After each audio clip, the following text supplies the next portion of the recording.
So that's a great question, because this case, for the most part, I'm going to say from their standpoint, focuses on this DNA evidence. That's really what they've been focusing on, and I would suggest, based on my review of the evidence, that's the strongest piece of evidence that they claim that they have.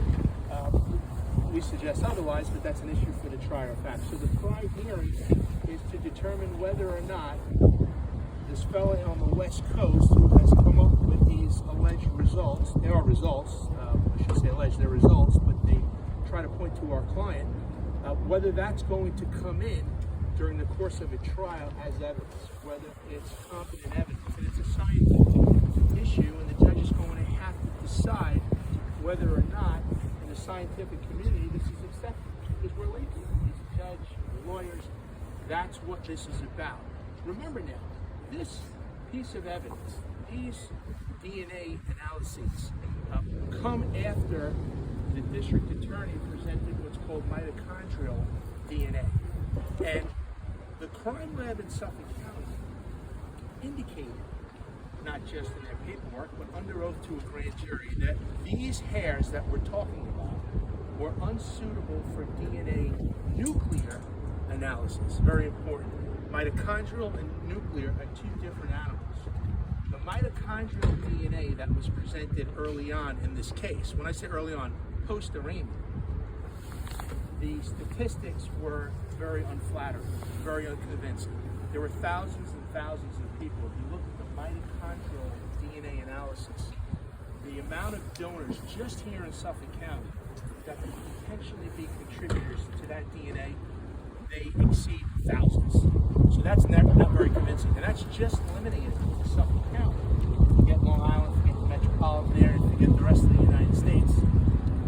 After we spoke about that numerous times, we then were told that magically from the West Coast, we now have nuclear DNA.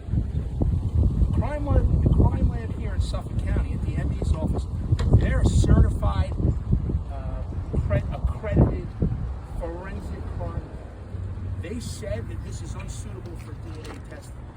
The magician on the West Coast, that crime lab, they're not accredited here in New York State. I don't know if they're accredited anywhere in the country for forensic analysis. Their work has not been subject to peer review. The peer review article that we have reviewed indicates that their analysis is full. Remember, the person who I expect to come in, and that person testified in the grand jury, he has a stake in solving crimes because it is a for-profit company. The more crimes he solves, the more money he makes. The crime lab, the folks in the crime lab here in Suffolk, they don't work on commission, they don't get profit. They're salaried employees, and they try to do the right thing. So that is the individual who has provided the district attorney's office with the results. And that is the very same person or company that we are going to challenge and say to the judge, these results are not fair, they shouldn't be coming into evidence. They shouldn't come into evidence because their lab is not accredited. They're not a forensic accredited crime lab. There's no science behind it in the sense that it has not been peer reviewed. There is a motive, obviously, for making money. And all of the cases that individual in that crime lab have done, they haven't been challenged at all. All those cases, when they claim they solved the case, the suspect has long gone. He's deceased. So there's no court, there's no challenge.